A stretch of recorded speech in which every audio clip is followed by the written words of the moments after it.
शुभ विचार। पैसा और मजाक सोच समझ कर उड़ाया करो। मेरे प्यारे विद्यार्थियों, नमस्कार।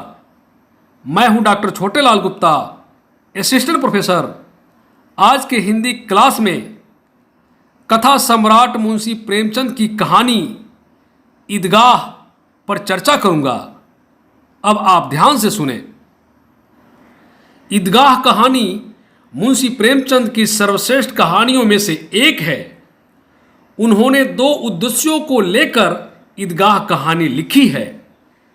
एक भारतीय गरीब बालक में त्याग, सद्भाव, प्रेम, विवेक आदि मानवीय गुणों की सर्वोपरिता प्रमाणित करने के लिए, और दूसरा यह बताने के लिए कि धन की गोद में पलने वाले बच्चे अक्सर खिलवाड़ करते हैं और अभाव का जीवन व्यतीत करने वाले बालकों में बुद्धि और विवेक अधिक होता है। कला के दृष्टिकोण से भी यह कहानी सभी मापदंडों पर खरा उतरती है। ईद का त्योहार है। अमीर गरीब सभी खुश हैं और आनंद मना रहे हैं। बच्चे विशेष रूप से उत्साहित हैं। स्त्रियां अपने बच्चों को ईदगाह भेजने के लिए सज्जा संवार रही है। बच्चे बन ठन कर तैयार हैं। महमूद, नूरे, सम्मी, मोहलीन आदि बच्चे अपनी जेबों में पैसा खनखनाते हुए ईदगाह जा रहे हैं।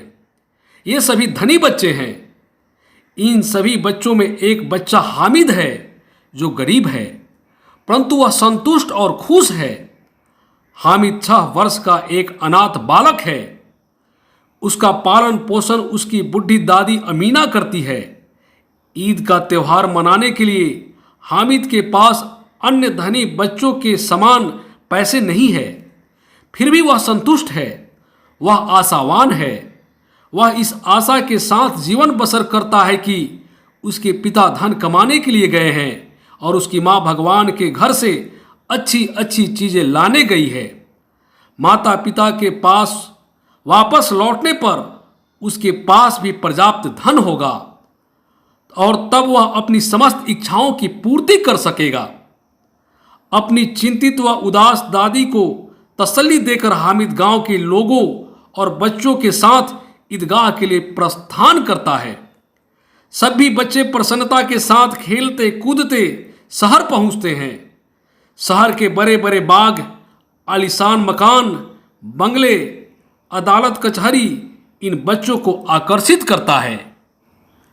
ईद का अवसर होने के कारण शहर में हलवाइयों की दुकानें खूब सजी है। उन बच्चों में से एक ने कहा कि सुना है रात में जिन्नात आते हैं और हलवाइयों की दुकान में जो मिठाइयाँ बच जाती है उन्हें वे खरीद ले जाते हैं। इस पर हामिद पूछता है कि जिन्नात के पास इतना रुपया कहाँ से आता है। इस पर मोहसिन कहता है कि जिनों के पास रुपयों की कमी नहीं होती वे किसी भी खजाने से रुपये ले आते हैं और उनके पास रुपयों के अतिरिक्त हीरे जवाहरातों की भी कोई कमी नहीं होती। जिन जिस व्यक्ति पर प्रसन्न होता है उसे वह माला माल कर देता है। मोहसिन की बात सुनकर हामिद सोचता है कि अगर कोई जिन को वह अपने बस में कर ले तो वह भी धनी बन सकता है। हामिद मोहसिन से जिन को वश में करने की तरकीब पूछता है। इस पर मोहसिन अपनी अनभिज्ञता प्रकट करते हुए कहता है कि यह उसे मालूम नहीं। इस तरह बात करते चलते हुए सभी शहर के ईदगाह पहुंचते हैं। सभी ईद की नमाज अदा कर एक दूसरे से गले मिलते हैं।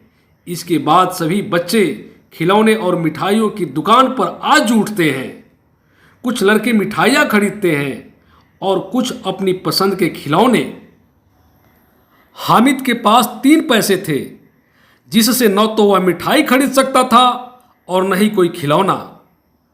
उसे सभी लड़कों के उपहास का पात्र भी बनना पड़ता है। परंतु इन सब से बेखबर थोड़ा आगे बढ़ने पर हामिद की नज़र चिमटे पर पड़ती है।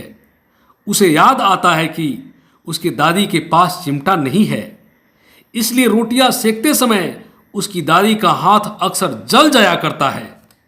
हामिद उस 3 पैसे से दादी के लिए चिमटा खरीद लेता है और उसके मित्र इसके लिए उसका मजाक उड़ाते हैं। लेकिन चिमटे की उपयोगिता उन्हें इस तरह समझाता है कि सभी बच्चे हामिद से सहमत होकर उसे चिढ़ाना बंद कर देते हैं। घर वापस आते आते सभी बच्चों के खिलौने टूट जाते हैं, लेकिन हामिद का चिमटा सही सलामत है। वह प्रसन्नता के साथ चिमटा अपनी दादी को देता है। चिमटा देख अमीना को अच्छा नहीं लगता, पर जब उसे पता चलता है कि हामिद ने चिमटा क्यों खरीदा, तो वह हामिद की बुद्धि पर आश्चर्यचकित होती है। वह अपनी दरिद्रता को भूलकर हामिद को आशीर्वाद देती है। भावुकता में उसकी आंखों से आंसू टपकने लगता है। बिना कुछ खाए पिए हामिद के बाजार से वापस लौट आने का अफसोस तो है, परंतु साथ ही उसे इस बात का गर्व भी है कि वह एक त्यागी स्नेही पोते की दादी है, जिसके पास विवेक और बुद्धि रूपी धन का असीम भंडार है। पात्रों का चरित्र चित्रण। चरित्र चित्रण की दृष्टि से भी ईदगाह एक श्रेष्ठ कहानी है। इसमें बाल चरित्र की प्रधानता है। सभी बालकों का चरित्र चित्रण स्वाभाविक लगता है। हामिद की मनोवृत्ति का सुंदर एवं स्वाभाविक चित्र खींचा गया है। हामिद के त्याग, बलिदान, बाल सुलभ जिज्ञासा एवं निस्वार्थ आदि गुणों को खूब उभारा गया है। वृद्ध अमीना की दीनहीन दशा का वर्णन और उसका कथन इस कहानी की उत्कृष्टता को और भी बढ़ा देता है। कहानी की भाषा सरल और मुहावरेदार है। वातावरण। कहानी का वातावरण यथार्थ और सत्य है। ईद के पूर्व का उत्साह साफ झलकता है। लोगों की खुशी, बच्चों की प्रसन्नता, स्त्रियों द्वारा बच्चों को ईदगाह भेजने की तैयारी, सज धज कर लोगों एवं बच्चों की समूह को ईदगाह की ओर प्रस्थान करना ईद पर्व की तरह माहौल सृजित करने में सफल है। कहानी का उद्देश्य के दृष्टिकोण से भी ईदगाह प्रेमचंद की सफल कहानी है। शहरी एवं ग्रामीण जीवन का अंतर, धनी और गरीब लोगों के रहन सहन और उनके विचारों का अंतर प्रस्तुत करना कहानीकार का मुख्य उद्देश्य है, जिसे बखूबी प्रस्तुत किया है। कहानी की मनोवैज्ञानिकता। प्रेमचंद ने इस कहानी में बाल मनोविज्ञान को स्पष्ट करने का प्रयास किया है। बाल मनोविज्ञान के माध्यम से प्रेमचंद ने यह साबित करने का प्रयास किया है कि आशा, बुद्धि, विवेक और कल्पनाशीलता का उपयोग कर प्रतिकूल परिस्थितियों को भी अनुकूल बनाया जा सकता है। आशावान व्यक्ति के लिए कुछ भी असंभव नहीं है। हामिद गरीब है, लेकिन वह बुद्धिमान और विवेकी है।